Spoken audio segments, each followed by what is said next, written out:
ผู้ฟังกำลังให้เกียรติรับฟังสถานีวิทยุเจียงใหม่มหานคร FM 107.25 เมกะเฮิรตซ์อันดับต่อจากนี้ไปเจิญอู้จ๋ากำเมืองกับดีเจคำเพชรเจ้า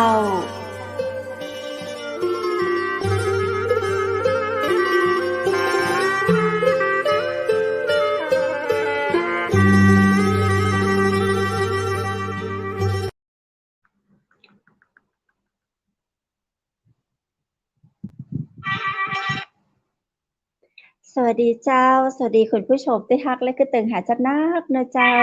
ยินดีต้อนรับเข้าสู่รายการอู้จ่ากำเมืองตังเชียงใหม่มหานครแพร่ภาพออกอากาศจากอาคารวังสิงห์คำอำเภอเมืองจังหวัดเชียงใหม่เจ้า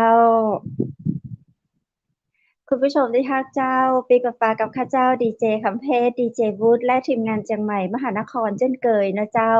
ป้ากันดีๆนะเจ้าในช่วงเวลากินข้าวแรงแล้วมาอู้มาจ๋ากำเมืองใจกันเจ้ามีช่วงเวลาดีๆจะอี้นะเจ้าคุณผู้ชมคุณผู้ฟังท่านใดที่สนใจอยากจะร่วมรายการมาอู้มาจ๋ากันนะเจ้ากินข้าวแรงแล้วบ่ฮู้จะแย่อะหยังเนาะเฮาก็มาส่งเสียงอู้กันได้เน้อบ่ว่าจะอยู่ต่างประเทศจะอยู่ต่างจังหวัดจะอยู่ต่างอำเภอไหนนะเจ้า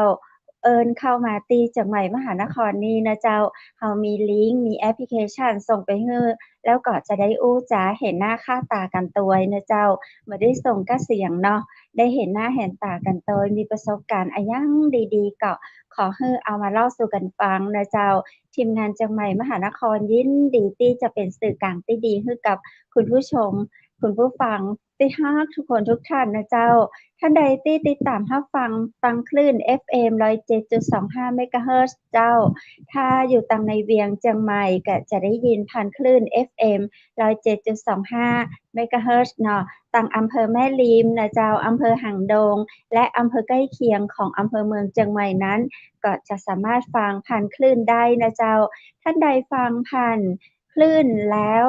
หรือว่าจะเปิดฟังในรถนะเจ้าคลื่น FM 107.25 เมกะเฮิรตซ์ฟังตังวิทยุได้นะเจ้าฟังตังรถยนต์ได้นะเจ้าสถานีเพิ่นก็เปิดตลอด24ชั่วโมงตัวยนะเจ้าฟังอู้จ๋ากำเมืองกับข้าเจ้าดีเจคำเพชรนั้นก็ช่วงเวลา 20:00 นถึง 3:00 นนะเจ้าในวันจันทร์วันอังคารวันพุธวันพฤหัสบดีนี้จะเห็นหน้าตากันผ่านเฟซบุ๊กยูทูบและเพจเชียงใหม่มหานครตัวยนะเจ้าในส่วนของศุกร์เสาร์อาทิตย์นั้นก็ฟังกันแค่เสียงนะเจ้าคุณผู้ฟังคุณผู้ชมเจ้าวันนี้ป้ากันแมลงวันพุธที่23เดือนมีนาคม2565เจ้าพระเจ้าดีเจคำเพชรดีเจวูดและทีมงานเชียงใหม่มหานครเนาะมาอู้มาจ๋ากับคุณผู้ฟังแน่นอนว่าเฮาก็มีแขกรับเชิญซึ่งเป็นแขก VIP ของเชียงใหม่มหานครเจ้ามาอู้มาจ๋าด้วยกันซึ่งวันนี้นั้นก็ได้รับเกียรติจากประธานบริษัทฟาร์มผึ้งพีรพันธ์เพียวพัสจำกัดจังหวัดปทุมธานีปุ้นนะเจ้าหลายคนหลายท่านก็สอบถามกันมาถึงเรื่องของน้ำผึ้งนะเจ้าว่าเป็นน้ำผึ้งที่ดูแลสุขภาพของเฮาได้แต่ก่อนนะเจ้าหลายอย่างที่เปิ้นทำอาหารเปิ้นเอามาทดแทนการใช้แต่น้ำหวานหรือว่าเครื่องปรุงต่างๆได้จะใดเนาะมีลักษณะของน้ำผึ้งแท้น้ำผึ้งเทียมเมื่อรอบที่แล้วข้าเจ้าก็ได้ฟังได้ติดตามชมอยู่เหมือนกันนะเจ้าตังจังใหม่มหานครที่เปิ้นมาอู้มาจากันผ่านดีเจต้นอ้อแล้วก็ดีเจวุฒินะเจ้าวันนี้ได้มาเจอกับข้าเจ้านะเจ้าดีเจคำเพชรอันโอกาสนี้ข้าเจ้าขอเรียนเชิญคุณผู้ชมและคุณผู้ฟังได้ปากับคุณเมณัฐนนท์กมลจากจังหวัดปทุมธานียินดีต้อนรับสู่รายการจังใหม่มหานครสวัสดีเจ้าสวัสดีครับสวัสดีครับสวัสดีคุณเมย์ครับสวัสดีคุณเมย์เจ้าเหมือนคุณเมย์อยู่ในที่มืดๆตังใดอ่ะเจ้าพอดีกำลังจะเดินทางกลับทางจังหวัดปทุมธานีครับผมก็เลยมันติดเวลาค่ำนิดนึงในรถมั้งกะเจ้าอันนี้คือออนแอร์อยู่ในรถมั้งกะเจ้าอยู่ในรถเลยครับออนแอร์ในรถเลยก็จอดรถหรือว่ารถกำลังวิ่งเจ้าใช่ครับ ก็คือจอดรถออนแอร์ริมถนนเลยครับต อ๋ อนนี้เพราะว่า อต้องขอบพระคุณ ไม่มีปั๊ม เป็น น้ำ อ มัน ย่าง ไม่ ยิ่ มี ง อะไร เลย ตอนนี้เพราะว่าเรากำลัง อ๋ เข้า อ เขตกำแพงเพชรอะไรอย่างเงี้ยครับ เจ้า อืม เมื่อคืนนี้อู้ถึงเรื่องของอุบัติเหตุเจ้าคุณเมย์ดีแล้วเจ้าจอดรถก่อนเนาะปลอดภัยกว่าเจ้า อืมครับ เดินทางไปไหน ตอน ครับ นี้ เนี่ยคุณเมย์ครับ กำลังจะถามว่าเดินทางจากที่ไหนไปจอดที่กำแพงเพชร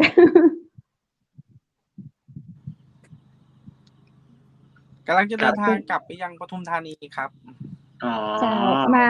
มาจากที่ไหน ใช่ เจ้า พอดีพอดีผมเดินทางไปที่ฟาร์มที่ลำพูนครับ ที่ อ๋อ อำเภอลี้ เจ้า อ๋อ ขึ้นไปดูน้ำผึ้งมา เพราะว่าเนื่องจากสถานการณ์ฝนตกด้วยภาคเหนือตอนนี้ว่าจะปั่นน้ำผึ้งกันได้อีกไหมอะไรอย่างเงี้ยครับ อ๋อ เจ้า ก็ขึ้นไป คือ สังเก คื ต อ การณ์ ช่วงนี้เขาเริ่มปั่นน้ำผึ้งแล้วกับเจ้าคุณเมย์ ใช่ครับ ปั่นแล้วครับ เพราะว่าตอนนี้ก็ทางฟาร์มเราก็ได้น้ำผึ้งมาปริมาณค่อนข้างเยอะครับปีนี้ คุณเมย์เจ้าคือข้าเจ้าเคยได้ยินเปิ้นอู้ว่าน้ำผึ้งเดือน5อีเนาะถ้าประเดี๋ยวนี้ถ้าเขานับตามปฏิทินไทยมันก็คือเดือน3ถ้าน้ำผึ้งเดือน ใช่ครับ 5นี่มันจะแตกต่างกับน้ำผึ้งเดือนอื่นๆจะใดอะเจ้า คือจริงๆคำว่าน้ำผึ้งเดือน5เนี่ยครับมันจะเป็นน้ำผึ้งที่ว่าเขาตีเฉพาะช่วงหน้าแล้งคือช่วงเดือน5ก็คือจะเป็นช่วงเดือนเมษาเมษาเดือนพฤษภาอันนั้นคือจะเป็นพวกน้ำผึ้งป่าธรรมชาติอะไรอย่างเงี้ยครับ ที่มันอยู่ตามในป่าลึกอะไรอย่างเงี้ยครับ แต่จริงๆเหมือนน้ำผึ้งเกสรดอกลำไยเนี่ยถ้าเรานับจริงๆเนี่ยมันก็คือน้ำผึ้งเดือน5ก็ว่าได้ก็ว่าได้เหมือนกันครับ สวัสดีเจ้า เพราะว่าเราก็จะเก็บช่วงประมาณเดือนถ้านับตามปฏิทินไทยเนาะมันก็จะอยู่ในคาบของช่วงระหว่างเดือน4ถึงเดือน5อย่างเงี้ยครับ อ๋อ ครับ เจ้า อืม น้ำผึ้งเลี้ยงกับน้ำผึ้งป่านี่คุณค่าแตกต่างกันก็เจ้า แตกต่างกันครับแตกต่างกัน เพราะว่าน้ำผึ้ง เจ้า ป่าเนี่ยคุณประโยชน์ของน้ำผึ้งป่าเนี่ยมันจะเยอะกว่า มันจะเยอะกว่าน้ำผึ้งเลี้ยงอยู่แล้ว เพราะว่าน้ำผึ้งป่าเนี่ยมันจะนาชนิดดอกไม้นะครับผมซึ่งจะอุดมไปด้วยดอกไม้ธรรมชาติ ครับ ครับใช่เพราะฉะนั้นสรรพคุณของน้ำผึ้งป่าเนี่ยมันค่อนข้างที่จะดีกว่าอยู่แล้ว แล้วมันก็ เจ้า มันก็จะหายากด้วยนะครับ ในประเทศไทยนะครับ ตอนนี้ถือว่าหายาก เจ้า มาก ใช่ครับแต่ถ้าเกิดว่าเป็นน้ำผึ้งเลี้ยงเนี่ยมันจะเป็นน้ำผึ้งเจาะจงชนิดของเกสรดอกไม้นะฮะมันจะเป็นเกสรดอกลำไยเกสรดอกลิ้นจี่เกสรดอกเงาะครับเกสรดอกยางพารา อืม เกสรดอก ดอก สาม ยาง เสื พารา อ ก็ อ ได้ ย่างเงี้ยครับ อืม ใช่ เจ้า ซึ่ง คุณ เฉพาะ ค่า น้ำหว มันก็จะ แต่ล เปลี่ยน ชด ไป ใช่ครับมันจะแตกต่างกัน อ๋อ คุณค่า เจ้า ความหวานของน้ำผึ้งเลี้ยงเนี่ยแต่ละชนิดเนี่ยมันจะต่างกันอยู่แล้วเหมือนลำไยเนี่ย เจ้า มันก็จะมีคุณค่าที่ว่าต่าง ครับ จากพวกน้ำผึ้งดอกลิ้นจี่จะเป็นเขาเรียกว่าอะไรฮะเขาเรียกว่าเขาเป็นสารให้ความหวานนะฮะพวกเนี้ยมันจะมีคุณค่าต่างกันเหมือนลำไยเนี่ยมันจะมีความหวานเยอะ อืม นะฮะ อืม เวลาเราทานเข้าไปเนี่ยมันจะเติมเต็มทำให้ร่างกายรู้สึกว่าสดชื่น อืม กินแล้วมันชุ่มฉ่ำอะไรอย่างเงี้ยครับ อืม อ๋อ ครับ ใช่ ครับผมครับคุณเมย์ครับมีคำถามมาครับ อย่างสมมุติเราซื้อน้ำผึ้งไปแล้วเนี่ย เราควรจะรับประทานให้หมดภายในเวลากี่เดือน อันนี้มีข้อจำกัดของวันไหมครับ หรือว่าเวลาเปิดแล้วเนี่ย จริง มันควรจะเก็บไว้ได้นานเท่าไหร่ จริงเนี่ย ใช่ เหมือนน้ำผึ้งเนี่ยเราต้องทานได้ประมาณเหมือนจริงๆเราต้องทานทุกวันถึงจะดีที่สุดครับ เพราะฉะนั้นเวลา ครับ น้ำผึ้งที่เราเปิดแล้วเราต้องทานนะครับต้องทาน คือถ้าเปิดแล้วคุณตั้งไว้เนี่ย มันเหมือนกับว่าอากาศที่ว่ามันบรรจุอยู่ในขวดนะครับ มันจะทำให้เขาเรียกว่าอะไรรสชาติของน้ำผึ้งเนี่ยมันอาจจะมีเปลี่ยนบ้างอะไรอย่างเงี้ยครับ ซึ่งจริงๆเนี่ยน้ำผึ้งเนี่ยมันสามารถที่จะเก็บใส่ตู้เย็นได้นะค ครั รับ บ ใช่แต่เวลาเราออกมาใช้งานเนี่ยมันจะค่อนข้างจะยากหน่อยเพราะความเย็น แข็ง น้ำผึ้งมันเหนียว เหนีย แล้ว ว มันจะเทค่อนข้างจะยาก เพราะฉะนั้น เจ้า น้ำผึ้งเก็บไว้ในอุณหภูมิที่คงที่ก็ดีที่สุด แต่เราต้องทานเช้าเย็น ธรรมชาติ อะไรอย่างเงี้ยฮะถือว่าจะดีที่สุด ทานก่อนอาหารหรือว่าหลังอาหารดีเจ้า อาจจะเป็น ได้ สัญญาณ ดีเลย อินเทอร์เน็ต ดีเลยไป เจ้า อ่า ได้ ครับผม ได้ยินกับเจ้าคุณเมย์เจ้าพระเจ้าถามว่าเขาควรทานน้ำผึ้งก่อนอาหารหรือว่าหลังอาหารดีเจ้า ก่อนอาหารครับดีที่สุดครับ แล้วก็ถ้าเกิดว่า เจ้า ช่วงเย็นเนี่ย เราต้องทานก่อนนอนถึงจะดีที่สุดครับ อ๋อ อ๋อ ก่อน ก่อน นอน น นะครับ อน ใช่ค หลั รับ บ ที่ก่อนนอน เหมือน นี่ ตอนเช้าเนี่ย อื เรา ม ต้องทานก่อนอาหารประมาณ1 อ๋อ ช้อนชาหรือ1ช้อนโต๊ะ ทานกับเป็น เจ้า เป็นน้ำมะนาวก็ได้ครับผม ชงกับน้ำอุ่นก็ได้ ทานกับกาแฟก็ อื ได้ อย่างเงี้ยครับ ม อ๋อ ใช่ครับ แต่ถ้าเกิดว่า คือ มื้อ ใช้ กลาง แท ตอน น น้ำ เย็น ตาเนี่ย เราจะแนะนำ ล ให้ทานก่อนนอนนะครับ อืม มันจะทำให้ปรับสมดุลในร่างกาย ช่วยเรื่องไมเกรน ความเครียด อะไร อื อย่างเงี้ยครับ ม เจ้า ก็คือช่วยให้นอนหลับได้ อย่างเงี้ยครับ น้ำผึ้ อ๋ ง อ ครับ อือฮึ ปริมาณการทานนี่ประมาณไหนอะเจ้า? ประมาณ1 ช้อน 1 ช้อนโต๊ะกินข้าว ก็กำลังดีครับ ประมาณนี้ถือว่ากำลังดี ผมว่าถ้าเกิดว่าปกติน้ำผึ้งเนี่ยเขาจะให้ทานประมาณ1 ช้อนชาเนี่ย มันจะค่อนข้างจะน้อยไปนะครับ อืม เพราะว่าสำหรับร่างกายมนุษย์ทุกวันเนี้ย เหมือนบางคนทำงานหนัก อย่างเงี้ยครับ เจ้า ก็ต้องตามสภาพของร่างกาย อย่างเงี้ยครับ อืม อื ครับ ม ครับ มีบางคนน่ะครับ เขากลัวว่า เอ๊ะ มัน น้ำผึ้งมันหวานนะครับ เอ๊ะ มันหวานเนี่ย สิ่งที่ผู้หญิงกลัวเลยคือจะทำให้อ้วนหรือเปล่าครับ? ไม่อ้วนครับ เพราะว่าน้ำผึ้ง อื นี่มันไม่ใช่ ม น้ำตาลครับ อืม น้ำผึ้งไม่ใช่ ค น้ำ รับ ตาล แต่ถ้าเกิดว่าคุณไปทานน้ำตาล ไปกินพวกน้ำหวาน ชา อ๋อ ไข่มุก อะไรอย่างเงี้ย อ้วนแน่นอน อย่างนั้นอ้วนแน่นอ้ว อน น แน่ ครับ นอนเนาะ อืม ใช่ โอ้โฮ เพราะฉะนั้น ครั กา บ รันตีนะ ทานจิบ หมายถึงว่าทานก่อนนอน1ช้อนชาเนี่ย ก็ยิ่งปรับสมดุลในร่างกายนะ เพราะน้ำผึ้งเขาก็เหมือนเป็นสมุนไพรจากธรรมชาติแท้ ๆ เลยนะครับเอนืาะ ไม่มีม การไปปรุงแต่ง ใอะไรด้ ช วย ่ ๆ ครับ คื อื คือเราเรียกว่าอย่างนี้ น้ำผึ้งเนี่ย มันเป็นความหวานบริสุทธิ์นะค อื รับ ม ที่มาจากเกสรดอกไม้ของธรรมชาติ เพราะฉะนั้นเนี่ย ไม่ว่าคนที่เป็นเบาหวาน คนที่ว่าเป็นอะไรที่เกี่ยวกับโรคเบาหวาน อะไรอย่างเงี้ย คือสามารถที่จะทานน้ำผึ้งได้ ไม่มีอันตราย อื ต่อร่างกาย ม นะครับ เจ้า ทานได้ แต่ก็ แล อ้ ว ยู่ใน น้ำ ป หวา ริ น มา จา ณ ก ที่ น้ำผึ้ ไม่ งเนี่ย มา มัน ก เป็นน้ำหวานที่บริสุทธิ์ เจ้า มันจะไม่มีค่ากลูโคสที่เป็นน้ำตาล มันจะ อ๋ ไม่ อ สูงไปกว่า อื ค่าปริมาณ ม กลูโคสของน้ำตาลอยู่แล้วครับ อืม อือฮึ ใช ครั่ บ จะเป็น ครับ ค่าของ คุณค่าที่ดีต่อสุขภาพมากกว่าเนาะ อืม คุณเมย์ ครั เจ บ ้า มีคำถาม ครับ เปิ้ลถามว่า เอ่อ ผึ้งเนี่ยไปกินเกสรดอกลำไย แล้วลำไยมันจะยังคงความหวานอยู่ไหม? จะทำให้ผลไม้ ยังค ช งควา นิ ม ด หวาน นั้ ป น กติ จื ครับ ด ป ไป ก ไหม? ติครับ ครับ มันเป็น ยังคงความหวาน เจ้า ปกติของลำไยอยู่แล้วครับ เพราะว่าผึ้งเนี่ย จริง ๆ เนี่ย เจ้า ตั แล้ว ว แปรข มั อน งผึ้ ไป งเนี่ กิ ย นดอกลำไยหมดเนี่ย แล้วลำไย ครับ จะออกผลอยู่ไหม? ออกผลครับ เพราะว่าผึ้งเนี่ย มันจะเหมือนตัวที่ไปผสมเกสร ครับ ซึ่งมันจะเป็นการผสมเกสรอัตโนมัติอยู่แล้วนะครับ ผึ้งเนี่ย เวลาเราเอาผึ้งเข้าสวนเนี่ย อืม ผึ้งเนี่ยจะมี ไม่ การ ได้ ผสม ไม่ เก ได้ สร ยิน คือเหมือนขยายเกสรของลำไยอะครับ ซึ่ง ค มั ร นั บ จะทำให้ลำไยเนี่ย ติดผลได้ดีกว่าที่ โอ้ คุณ ได้ ท ดี ำสาร ที่คุณไป อืม ไปทำน้ำยา อะไรอย่างเงี้ยค เจ รับ ้า อืม ใช่ครับ โอเพราะว่า้โผึ้งฮ เนี่ย มันจะช่วยผสมเกสรได้ดีมาก ๆ เลยนะค ค รับ รับ ในวัฏจักรของพวกพันไม้ อะไรอย่างเงี้ยครับ อืม ครั ใช่ บ ครับ ครับ เอ๊ะ คุณเมย์ แต่เวลาเราเลี้ยงผึ้งเนี่ย เราไม่ได้ไปบังอ๋คับ หรือไม่อ ได้อะไร เราเลี้ยงแบบปล่อยเขาฟรีสไตล์ อะไรอย่างงี้เลย ใช่ไหมครับ? ใช่ ๆ ครับ พอเข้าสวนเราก็จะปล่อยผึ้งให้ออกไปหากิน ก็คือปกติของเขาเลย ก็คือเป็นตามธรรมชาติได้เลยครับ อื ใช่ พอเขาหาม กินเสร็จ ก็เขาก็จะกลับ อืจะกลับเข้ารัง ม ก็กลับมาพร้อมกับน้ำหวาน แล้วก็ อืที่ขาขอม งผึ้งก็จะติดเกสรมาด้วย อย่างเงี้ยครับ อืม อือฮึ ๆ ครับ อือฮึ แล้ว อย่างงี้ครับ เวลาสมมุติว่า บอกให้คุณผู้ชมฟังนิดหนึ่งครับ เวลาเราจะไป เจ้า ซื้อน้ำผึ้งเนี่ย เราจะไปซื้อเนี่ย ข้างขวดเนี่ย เราควรที่จะดูอะไรบ้างครับคุณเมย์? 1 นะครับ ที่สังเกตง่าย ๆ เลยคือ 1 สถานที่ผลิต อืนะครับ สถานม ที่ผลิตคือ เช็กจากเลข อย. นะครับ อืม เพราะฉะนั้นเลข อย. อาหารทุกวันเนี้ยสำคัญมาก อืม ๆ ถ้าเลข อย. ถูกต้องตามโภชนาการของอาหารเนี่ย นั่นคือเป็นสินค้าที่ปลอดภัยแน่นอนนะอืครับ เจ้า ม แล้วก็ 2 คือ ความน่าเชื่อถือของตัวน้ำผึ้งนะครับ ครั เราต้ บ องสังเกตจากเนื้อน้ำผึ้งนะครับ อืเนื้อน้ม ำผึ้งเนี่ย เวลาเราบรรจุลงขวดเนี่ย ทุกขวดเนี่ย สีเนี่ยจะต้องเหมือนกันนะครับ อืม อืม สีจะต้องเหมือนกัน สีเป็นเนื้อเดียวกันนะครั ส บ มมุติ น้ำผึ้งจะไม่มีคำว่าตกตะอืม กอนนะค อื รับ ม ถ้าเนื้อ ๆ น้ำผึ้งจะไม่มีคำว่าตกตะกอน ถ้าตกตะกอนเมื่อไหร่ นั่นคือคุณไปเจอน้ำผึ้งปลอมแน่นอน อื นะครับ เจ้า ม ครับ หมายถึงดูขวดใส ๆ เนี่ยนะคุณเมย์นะ แต่สีอะไม่ว่าจะเป็นทุก ๆ ทั้งหมดของขวดใชเนี่ย ่ สถีูก เดีย ต้ ว อง กันเคล รย ับ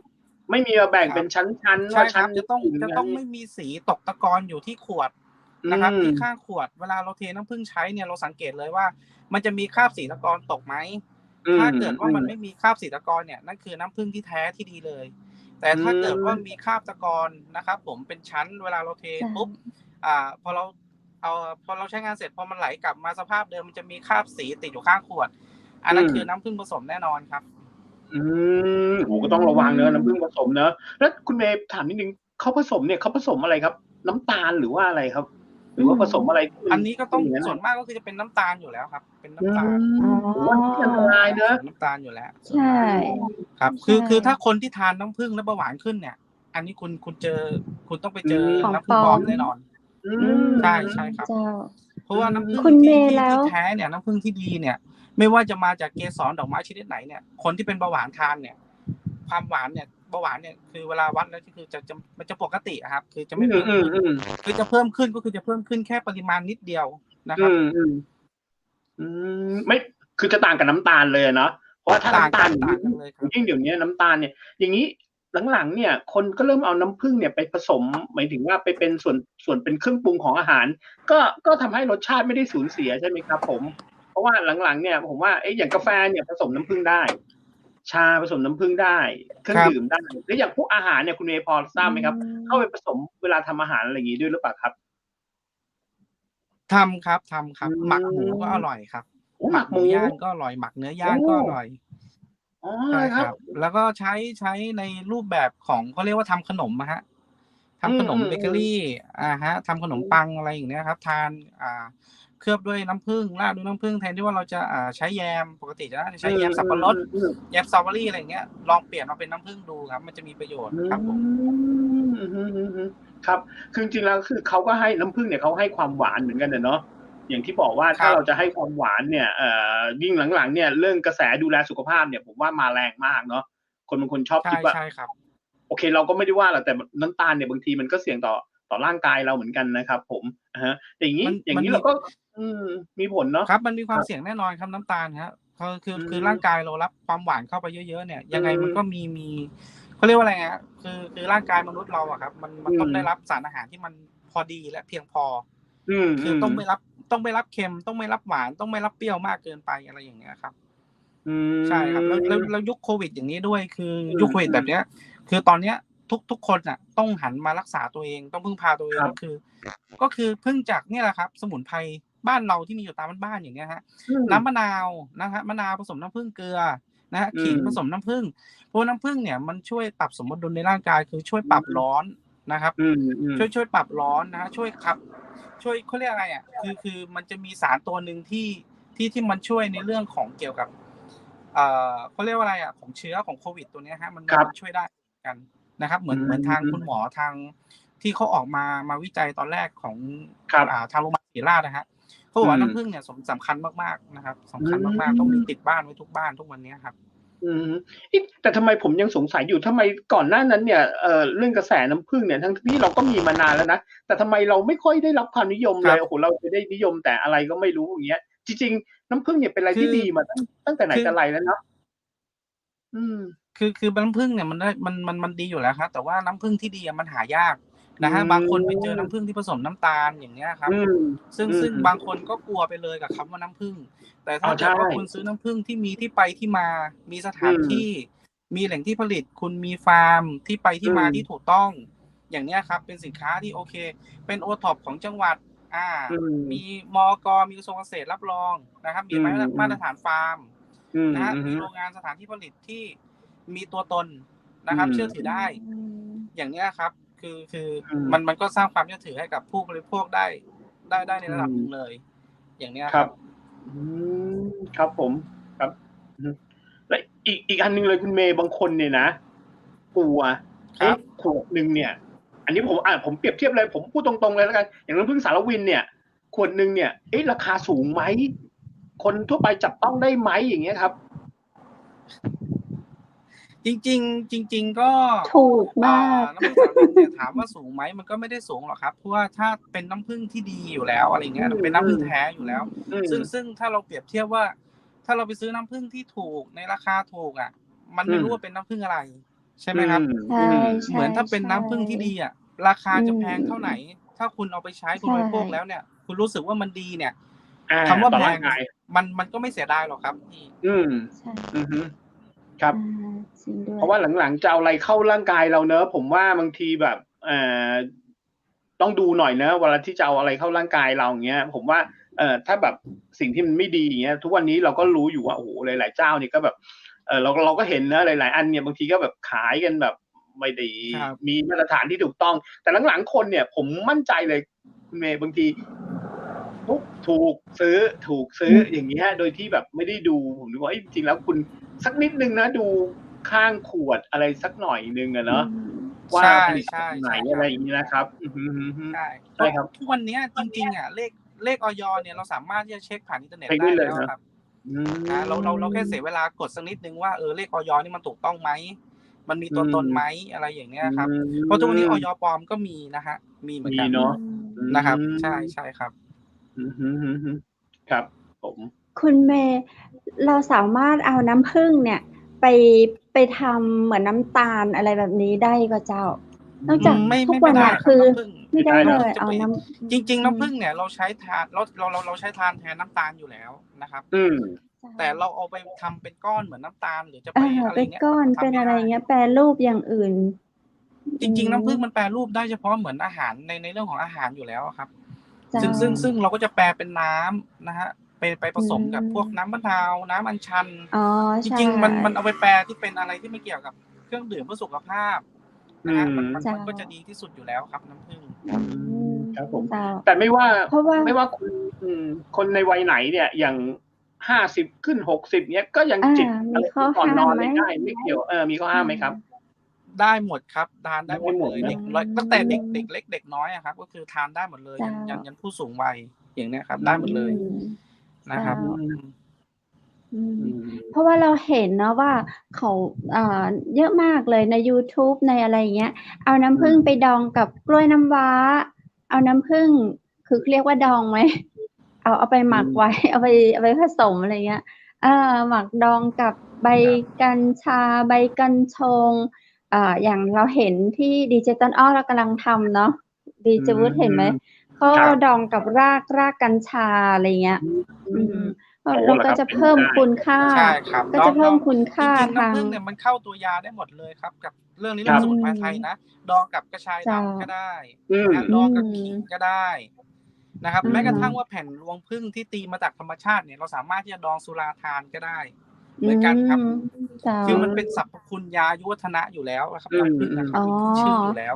เมื่อว่าเราจะเอาไปเข้าตัวยากับอะไร มันก็เป็นประโยชน์หมดมันดีหมดสำหรับร่างกายครับผม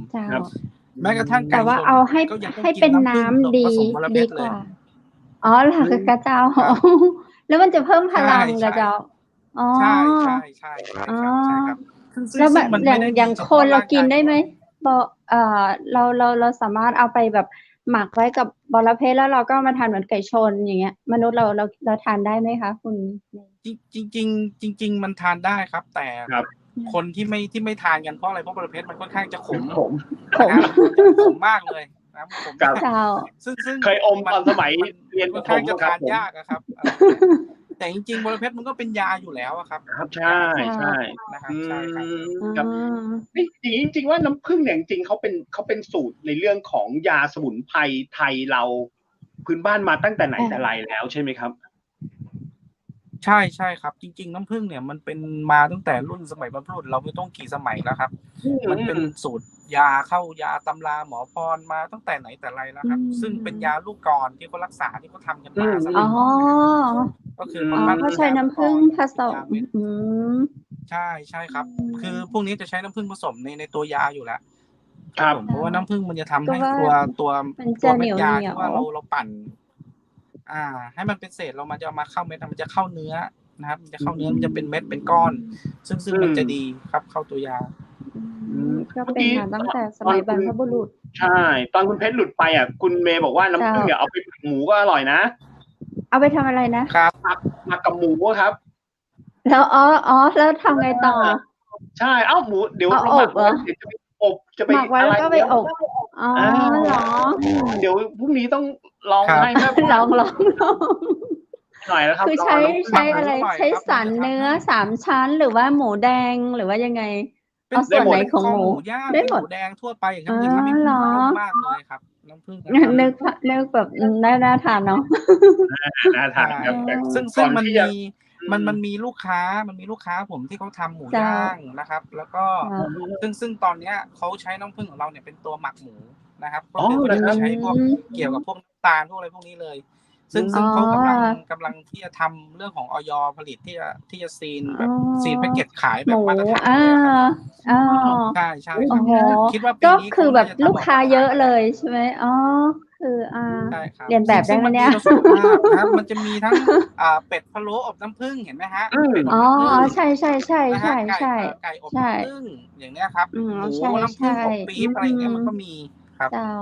อื จริง ๆ ม เราไปครับผม ร้านอาหารหรู ๆ ภัตตาคารเนาะ เขาจะมีแบบ โอ้ ใช โฮ ่อันนั้นครับ อบน้ำผึ้ง อันนี้อบน้ำผึ้ง อ๋อ เจ้า ครับ จริง น้ำโผอ้ึ้ง โฮ ทำประโยชน์ต่อร่างกายเราได้ทุกอย่างเลย มันจะมีแบ ได้ บ ทุ นี้ กอย่าง ตัวย ครับ ก็เจ้า คุณเมย์ คือแบบว่าทานเยอะเกินไป จะมีผลอะหยังก่อกับสุขภาพร่างกายอะเจ้า? ไม่มีครับ น้ำผึ้ง ไม่ อืจริง ๆ น้ำผึ้งเนี่ย ม มันทาน เราทานได้จริง ๆ มันสามารถจะเป็นว่า คือทานเล่นก็ได้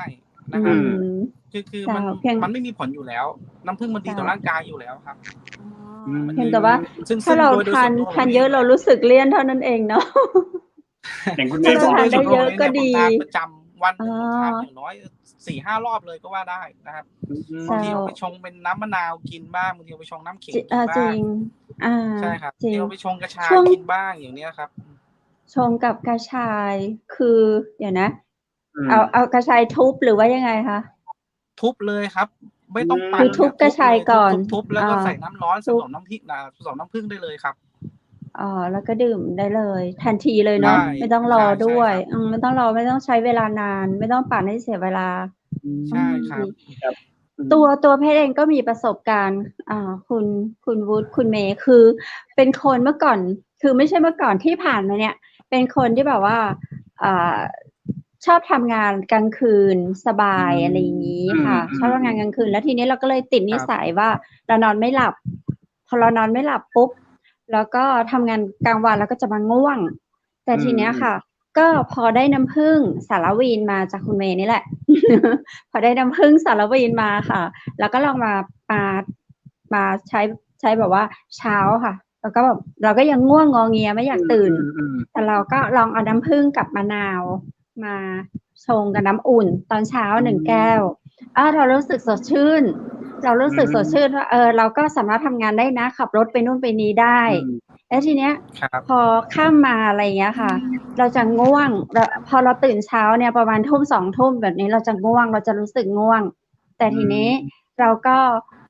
ถ้าเราใส่น้ำมะนาว เราก็ยังจะรู้สึกสดชื่น แล้วก็จะดื่มครับ อีกแก้วหนึ่ง แล้วก็พอก่อนนอนเราจะไม่ใส่มะนาวแล้ว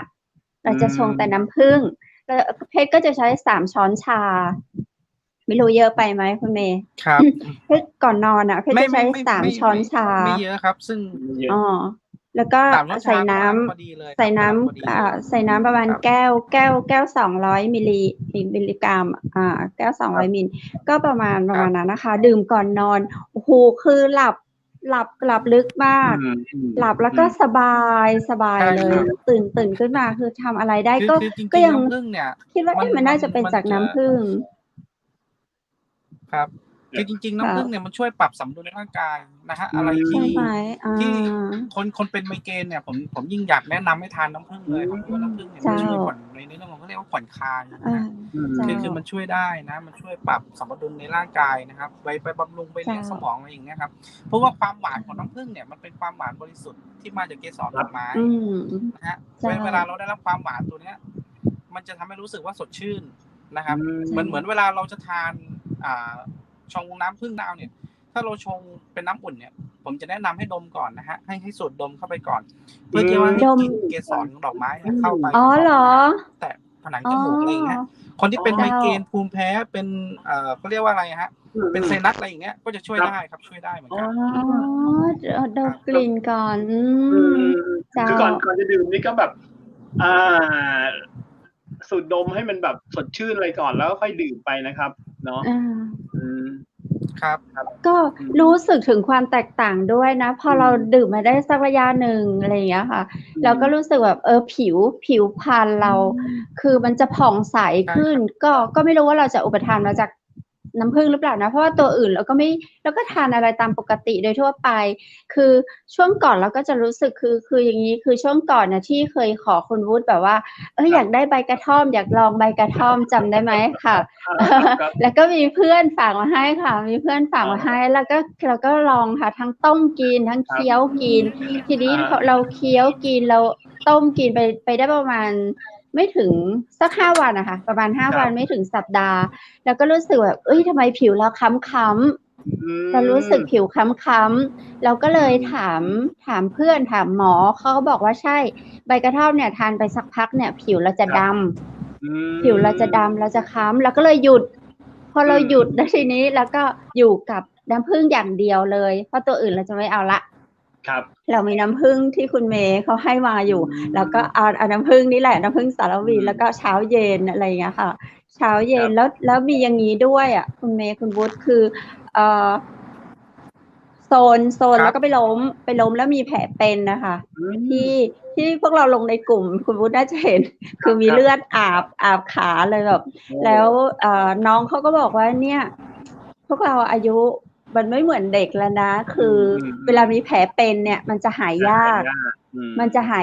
แล้วก็หายแต่ว่าจะใช้เวลานานแต่ทีเนี้ยแผลก็ลึกอยู่นะแผลก็ลึกแต่หายไวมากหายไวไม่พอคือริ้วรอยไม่เหลือแล้วก็มาเปิดขาให้น้องเขาดูเมื่อไม่กี่วันนี้คือทุกคนก็ยังชมแบบว่าทำไมร่างกายเราแบบมันหายไวมากริ้วรอยคือแทนที่จะเหลือแผลเป็นดำๆอะไรอย่างเงี้ยคือไม่เหลือริ้วรอยแผลเป็นเลยค่ะขาเกลี้ยงขาวไปเลยน่าคุณเมย์คิดว่าวิเคราะห์ว่าเราจะจากน้ำผึ้งสารวินไหมทานเช้าเย็นก่อนนอน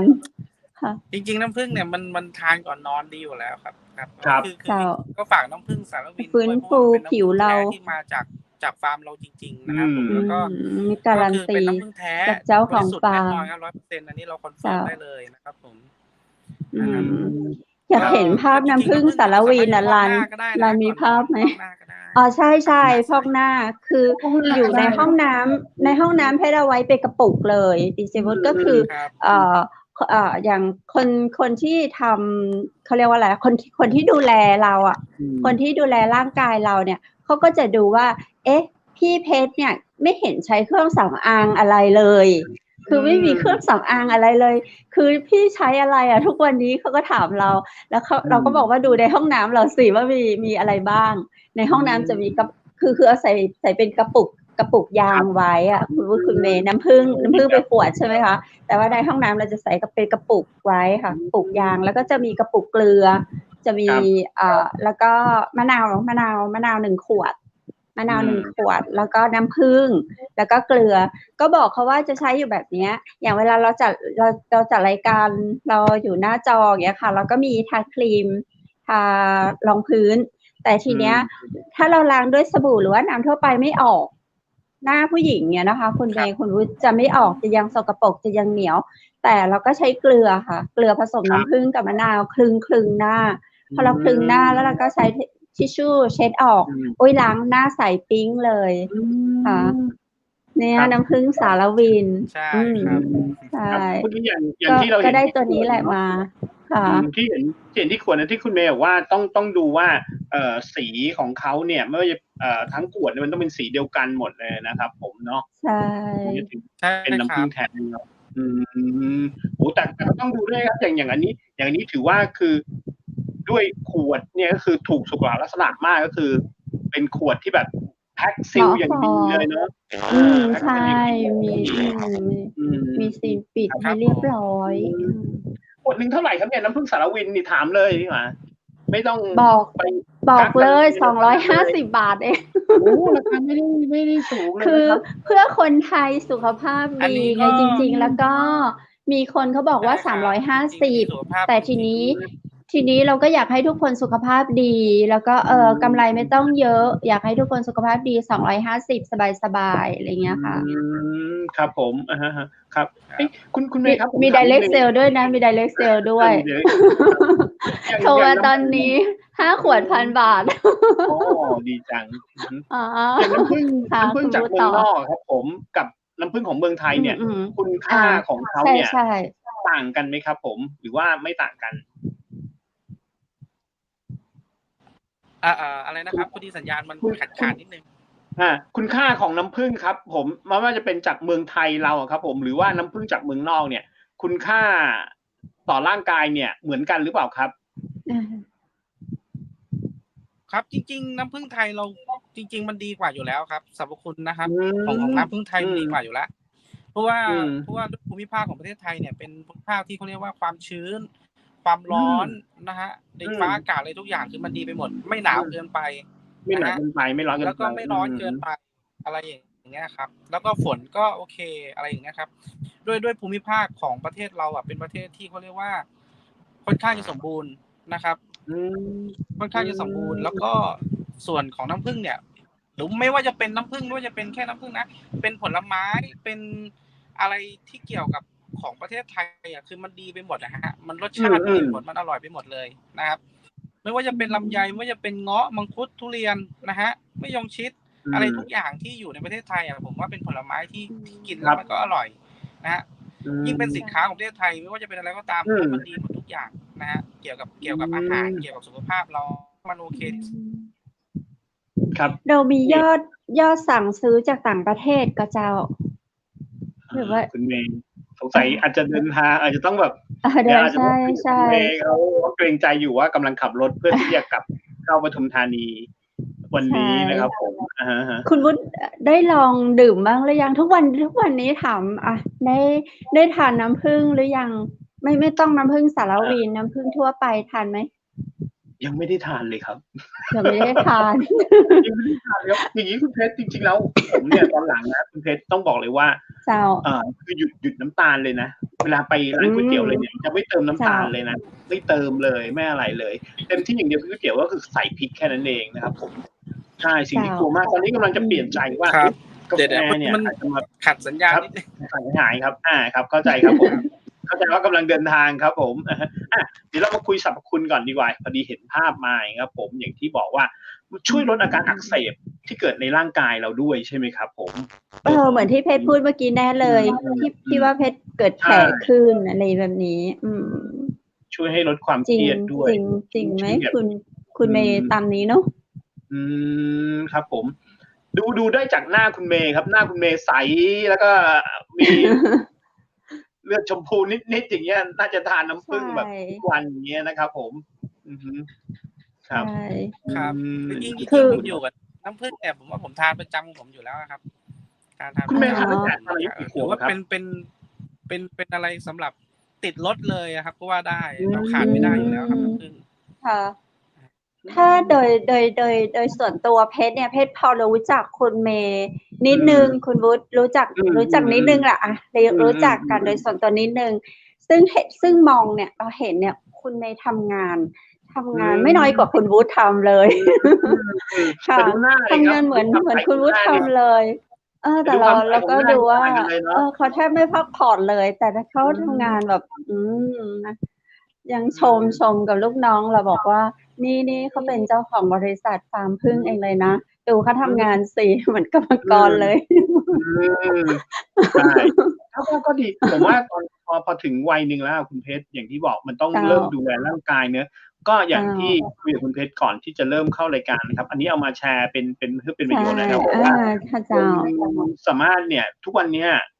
คนเราสามารถอายุได้ถึง100 ปีเขาเป็นแล้วก็มีโอกาสที่คนจะอายุได้มากถึง150 ปีด้วยนะคุณเพชร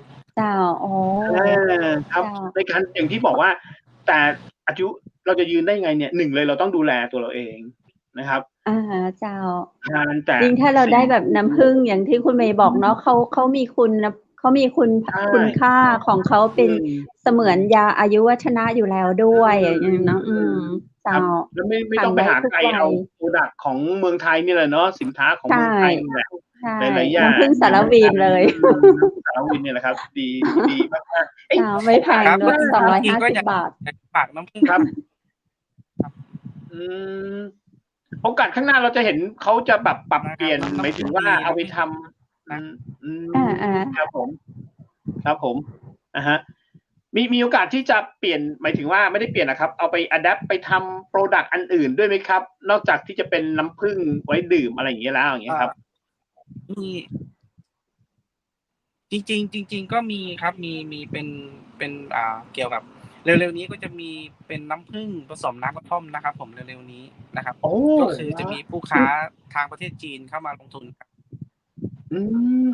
ยังไงยังไงคุณเมย์ยังไงนะผสมน้ำกระท่อมได้ยินไหมครับเจ้า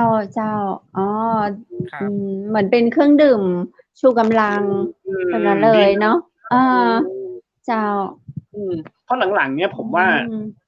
ยิ่งโควิดเนี่ยมันบอกอะไรได้หลายๆอย่างนะคนเริ่มหันมาดูแลตัวเองเนาะ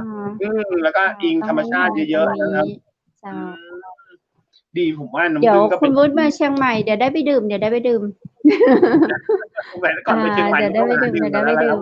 ใช่โอ้โหนี่สงสัยคุณเมย์ขับรถเกรงใจอยู่เหมือนกันว่ากำลังขับรถอยู่นะครับผมใช่สัญญาณอาจจะแบบมีบ้างคือเมืองไทยเนี่ยยิ่งทางภาคเหนือลงมาอย่างบางทีสัญญาณมันปุ๊บหายมาอะไรอย่างเงี้ยครับผมใช่ครับคุณแม่เห็นขับรถอยู่เกรงใจอยู่เหมือนกันครับผมครับเดี๋ยวมีโอกาสเดี๋ยวผมจะเข้ามาร่วมคุยกันใหม่นะฮะแบบวันสะดวกพอดีผมติดเดินทางดีกว่าวันนี้จริงวันนี้ก็เลยนัดไว้แล้วครับนัดไว้แล้วได้เลยโอเคตกลงพยายามหาพื้นที่ในการแบบมีสัญญาณที่สุดแล้วอะไรอย่างเนี้ยครับไม่เป็นไรครับเดี๋ยวเราจะติดตามคุณเมย์บ่อยๆนะจะได้แบบมาสุขภาพดีเนาะในเรื่องของ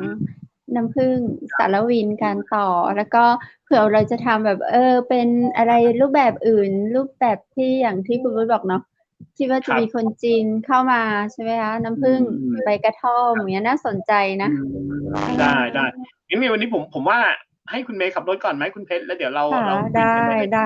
เกรงใจคุณเมย์อยู่นะครับผมเดี๋ยวคราวหน้าเราว่าคุณเมย์มาอัปเดตเราเรื่อยๆเนอะสำหรับประโยชน์ของน้ำผึ้งนะค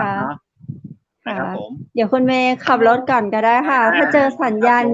ถ้าเจอสัญญาณดีก็ทักเข้ามาได้นะคะครับโอเคไม่เป็นไรครับก็ขับรถโดยสวัสดิภาพค่ะสวัสดีคุณเมย์ค่ะครับสวัสดีครับก็เนาะแหมได้โอกาสแบบคือเราได้ฟังประวัติของคุณเมย์เมื่อรอบก่อนเนาะว่าเมื่อเอพิโซดแรกๆก็คือเขาก็ได้ฟังคือเขาอยู่กับน้ำผึ้งมาตั้งแต่แรกเท่าที่เขาจำความได้เลยด้วยซ้ำใช่ไหมคุณวุฒิ6 ขวบ 7 ขวบซึ่งคุณพ่อก็ทำมาทำเกี่ยวกับน้ำผึ้งมาเขาก็เลยมีประสบการณ์มีความรู้มีความเข้าใจในเรื่องของน้ำผึ้งเนาะในความชัดเจนที่เขามาแนะนำในเรื่องของน้ำผึ้งแท้น้ำผึ้งปลอมเนาะรอบที่แล้วก็เห็นมีคุยกันในเรื่องของน้ำผึ้งแท้น้ำผึ้งปลอมน้ำผึ้งที่ได้มาตรฐานหรือยังไม่ได้มาตรฐานอะไรยังไงเนาะวันนี้ก็ได้มีโอกาสแล้วก็อยากให้ทำความเข้าใจในเรื่องของน้ำผึ้งกับคุณเมย์แต่บังเอิญในการเดินทางเนาะไม่เป็นไรโอกาสต่อไปคุณเมย์ก็จะมาเราอัปเดตให้เราเข้าใจอยู่เรื่อยๆอย่างน้อยที่สุดวันนี้ว่าคุณเมย์ก็เข้ามาการันตีแล้วว่าถ้าท่านใดสนใจก็เนาะไม่แพงอย่างที่คิดด้วยแล้วก็ของดีจริงมีมาตรฐานอย.ขวดการผลิตก็เนาะมีมอก.โรงงานผลิตที่ได้มาตรฐานเนาะบริษัทฟาร์มผึ้งที่ดีแล้วก็มีคุณภาพวันนี้ก็เพิ่งกลับมาจากฟาร์มเลี้ยงก็อยู่ภาคเหนือ จากลำพูน ทาง นะ ภาคเหนือใช่ อืม เพื่อที่จะผลิตเป็นน้ำผึ้งสารวิน วันนี้อย่าง ครับ ที่บอกคุณวุฒิไงว่า คือปกติเนี่ยเพชรจะเห็นในท้องตลาดเนี่ย เราก็ไปดูมาเขาก็จะขายกันขวดละ350 บาท ใช่ เนาะ แพงกว่านี้ เขา แพงกว่า เขา นี้มาก แพงคือ350 อัพ อืม ค่ะเขาจะขาย400 500 อะไรอย่างนี้ค่ะ แต่นี่คือแบบเราได้มาจากฟาร์มที่ดีอย่างฟาร์มของคุณเมย์อย่างเงี้ยฟาร์มน้ำผึ้งพิรพันธ์การันตีมามี อย.เรียบร้อยเราก็ไม่อยากได้กำไรแบบมากมายอ่ะเราอยาก5 บาท 10 บาทให้เป็น ครับ การลงทุนอะไรอย่างนี้ค่ะเขาก็จำหน่ายเพียงแค่ขวดละ250 บาทคุ้มมากคุ้มค่ะเดี๋ยวเจอกันที่เชียงใหม่คุณวุฒิมาเชียงใหม่ก็บอกแล้วกันเดี๋ยวให้ไปเป็นลังไปฝากที่บ้านดูแลสุขภาพครอบครัวดีเลยครับ 1 ลังนี้ดูแลกันได้ทั้งครอบครัวนะคุณวุฒิแต่จะได้นานแค่ไหนนี่ไม่รู้หมดก็บอกกันแล้วกันจริงๆแล้วอย่างน้ำผึ้งแต่จริงๆน้ำผึ้งสารวินเราเนี่ยก็คือก็สามารถหาซื้อได้ทั่วไปเลยไหมครับผมหรือว่าต้องใช่ตอนนี้ก็ซื้อได้ในเขาเรียกว่าอะไรอ่ะในตลาดมูมอมันจะคล้ายๆกับเขาเรียกว่าอะไรอ่ะคล้ายๆกับ Lazada ค่ะคล้ายๆกับ Lazada คล้ายๆ Shopee อะไรอย่างเงี้ยค่ะจะมีอยู่ในมูมอค่ะของเจ้าสัวบุญชัยที่เขาเปิดตลาดใหม่คล้ายๆ Lazada ชื่อมูมอค่ะก็เข้าไปสั่งซื้อตรงนั้นได้หรือไม่ก็เขามีเพจนะคะมีเพจของแอดมินที่ทำเพจน้ำผึ้งสารวินอยู่หลายเพจเหมือนกันแต่เพจยังไม่ได้เข้าไปดูค่ะแต่เห็นมีเนาะเห็นมีอะไรคนทำเพจน้ำผึ้งสารวินก็ยังไม่ได้เข้าไปดูค่ะก็สั่งได้หรือว่าจะสั่งโดยตรงกับพวกเราทางเชียงใหม่มหานครก็ยินดีเนาะยินดีกับทีมงานเราทุกคนก็พร้อมที่จะให้การส่งให้ดีเจต้นอ้ออย่างเงี้ยค่ะดีเจต้นอ้อก็มีเพจอยู่นะติดต่อที่ดีเจต้นอ้อก็ได้นะเดี๋ยวบอกเบอร์ดีเจต้นอ้อ0893619199นี่เบอร์โทรดีเจต้นอ้อดีเจพูดดูว่านี่เป็นเบอร์โทรของ26166889นี่ก็จะเป็นของทีมของเชียงใหม่มหานครเหมือนกันเนี่ยจะเป็นเบอร์โทรของพี่ปองนี่ผู้สื่อข่าวไทยรัฐก็จำหน่าย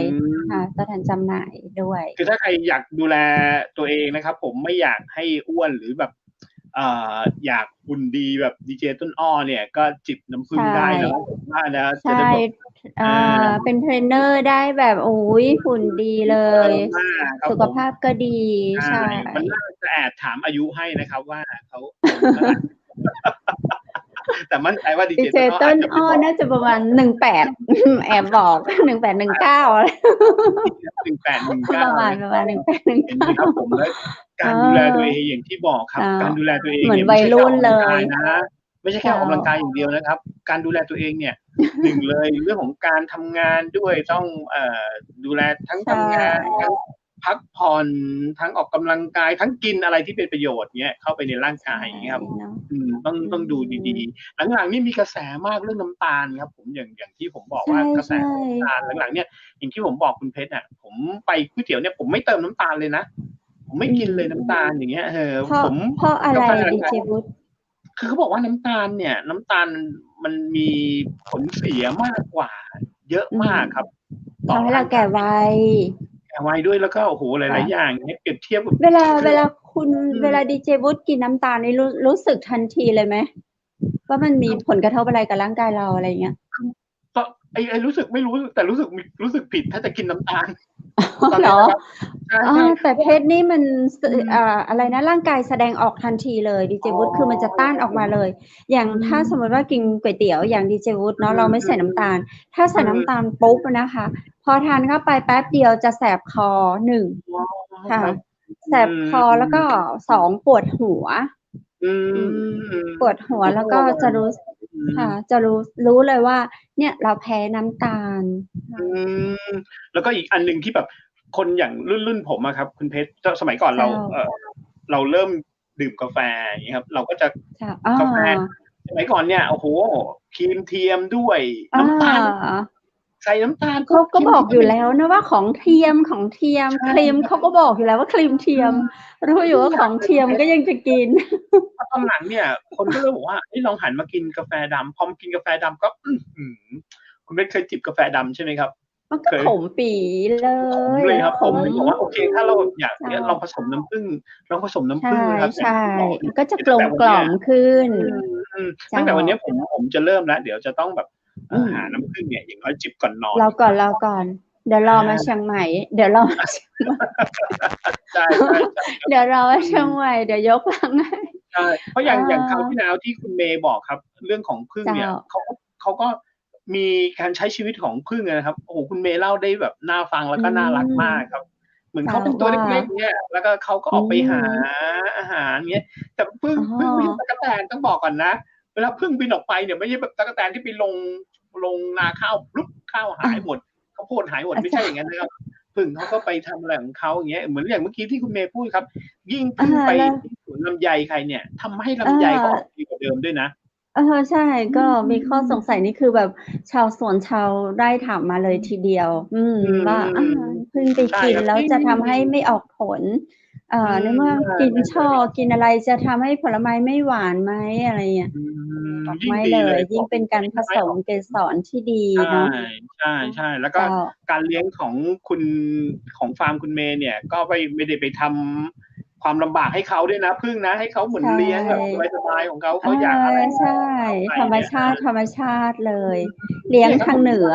ค่ะเลี้ยงทางเหนือแล้วก็เขามีโรงงานผลิตที่ได้มาตรฐานอยู่ที่ปทุมธานีเพราะว่าทางเหนือเนี่ยสร้างโรงงานอะไรพวกนี้มันค่อนข้างจะยากส่วนมากเขาก็จะอนุญาตให้แถบปริมณฑลอะไรอย่างเงี้ยเนาะที่สามารถทำโรงงานต่างๆได้ค่ะในการขนย้ายสินค้ามันก็จะสะดวกค่ะแต่การเลี้ยงผึ้งก็ยังอยู่ทางเหนือค่ะยังอยู่ใกล้สารวินค่ะดังนั้นวันนี้เนาะอยากมีสุขภาพที่ดีก็นึกถึงน้ำผึ้งสารวินไม่แพงขวดละ250 บาทวันนี้โชว์เข้ามาในรายการโชว์เข้ามาในรายการเหมือน Direct Sale โทรเข้ามาตอนนี้เลยนะครับ4 ขวดแถม1 ขวดคุณจะได้ในราคาพิเศษซื้อ4 ขวดแถม1 ขวดให้ไปเลยใจดีมากซื้อ5 ขวดก็ในราคาแค่ 1,000 บาทถูกไหมครับใช่เลย5 ขวด 1,000 บาทนี่เขามีทั้งราคาปลีกแล้วก็ราคาส่งเนาะท่านใดสนใจก็โทรถามเพิ่มเติมได้ที่คุณอ้อดีเจต้นอ้อ0983619199แล้วก็หรือว่าติดต่อที่คุณอ๋อ09226252ในเบอร์โทรดีเจนี่เดี๋ยวทักทายในเพจในเฟซละกันนะคะคุณผู้ชมคุณก็จะบอกเลยหรือแม้แต่จบรายการนะครับคุณโทรเข้าไปเนี่ยคุณก็จะบอกว่ายังแบบไม่ได้โทรในรายการเนี่ยโทรตอนเนี้ยก็ยังรับไปเลยใจดีให้5 ขวด 1,000 บาทเท่านั้นเองเนาะวันนี้หมดเวลาแล้วเจ้าดีเจวูดหมดเวลาแล้วนะโอเคได้เลยก็เดี๋ยวผมฝากกันแล้วกันนี้เขาฝากน้ำผึ้งสารวินนะครับยังไงเลือกน้ำผึ้งนะครับดูด้วยอย่างที่คุณเมย์บอกเมื่อกี้เลือกดูน้ำผึ้งที่ดีที่ได้มาตรฐานเนี่ยต้องเกิดจากโรงงานบรรจุที่ได้มาตรฐานจริงๆนะครับแล้วก็ดูดีๆว่าไม่ต้องเป็นสีเนี่ยชัดเจนคุณจะได้น้ำผึ้งแท้ๆนะครับแต่แบบไม่ต้องดูเลยมากก็เลือกเลยครับน้ำผึ้งสารวินเนี่ยแหละครับผมโทรเลย0826166889แล้วเดี๋ยวเบอร์คุณต้นอ้อเนี่ยคุณต้นอ้อก็จะให้ไว้ในเพจของเชียงใหม่มหานครเนี่ยครับโทรไปได้เลยครับโทรไปได้ครับคุณ250เท่านั้นเองในการดูแลร่างกายคุณไม่แพงเลยวันนี้5 ขวด 1,000 บาทเท่านั้นครับผมเจ้าแล้ววันนี้ข้าเจ้าก็ขอบคุณพระอาจารย์รัตนยาโนนะเจ้าจากพุทธอุทยานสวนบุรณรักษ์ธรรมตำบลแม่แลมอำเภอแม่ริมจังหวัดเชียงใหม่เจ้า เปิดสอนสมาธิตั้งแต่8 โมงเมื่อเช้าถึง4 โมงเมื่อแลงข้าเจ้าขออนุโมทนาสาธุกับทุกคนทุกท่านที่ไปเหียนสมาธินะเจ้าสาธุเจ้าจะได้ก็ขอขอบคุณทางสปอนเซอร์ใจดีโรงแรมแม่เสลียงเวียงงามเจ้าเปิดบริการตลอด24 ชั่วโมงโทรถามได้ที่0536214444นะเจ้าและขอขอบคุณคอลลาเจนยาคุมิที่มีประสิทธิภาพในการช่วยยับยั้งการสร้างเม็ดสีนะเจ้าช่วยบำรุงกระดูกข้อต่อเส้นเอ็นเนาะบำรุงสุขภาพผิวพรรณให้ดูดีเพิ่นบอกว่าเพิ่มความสวยได้ทุกวันซึ่งบ่ทำให้อ้วนตัวยนะเจ้ายาคุมิ1 ซองมีคอลลาเจนจากปลาทะเลน้ำลึกมากถึง 10,000 มิลลิกรัมเจ้าแล้วก็ผสมวิตามินซีวิตามินอีจากผลไม้ที่ชื่อว่าทับทิมตัวยนะเจ้าท่านใดสนใจสอบถามรายละเอียดเพิ่มเติมได้ที่เบอร์โทรศัพท์0654236107เจ้าและขอขอบคุณภาพพิธีกรนะเจ้างามๆวันนี้จากร้านผ้าพื้นเมืองชุดไทยใหญ่โทรถามได้นะเจ้าท่านใดสนใจ098-773-9789บริการให้เจ้าและจำหน่ายไข่ปีกไข่ส่งทั่วไทยเลยนะเจ้าสุดท้ายข้าเจ้าดีเจคำเพชรดีเจวูดและทีมงานเชียงใหม่มหานครขอกราบขอบพระคุณคุณผู้ชมที่ฮักทุกคนทุกท่านนะเจ้าในวันพรุ่งนี้ปีกว่าป้ากันแถมใหม่สำหรับวันนี้ขอให้คุณผู้ชมคุณผู้ฟังทุกคนทุกท่านนอนหลับฝันดีราตรีสวัสดิ์เจ้าสวัสดีครับ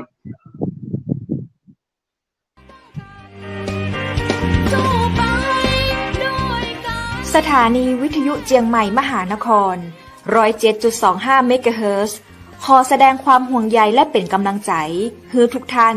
ในช่วงการระบาดของโรคโควิด -19 ในครั้งนี้เพื่อลดความเสี่ยงควรสวมหน้ากากอนามัยทุกครั้งล้างมือเป็นประจำขอให้อยู่ที่บ้านให้นักที่สุดด้วยความปรารถนาดีจากหมู่เฮาเจ้าเจียงใหม่มหานครสนับสนุนโดยกาแฟโกแม็กคอฟฟี่และโรงแรมแม่เสรียงเวียงงามโทร053-621-444และ081-595-2883เราจะไป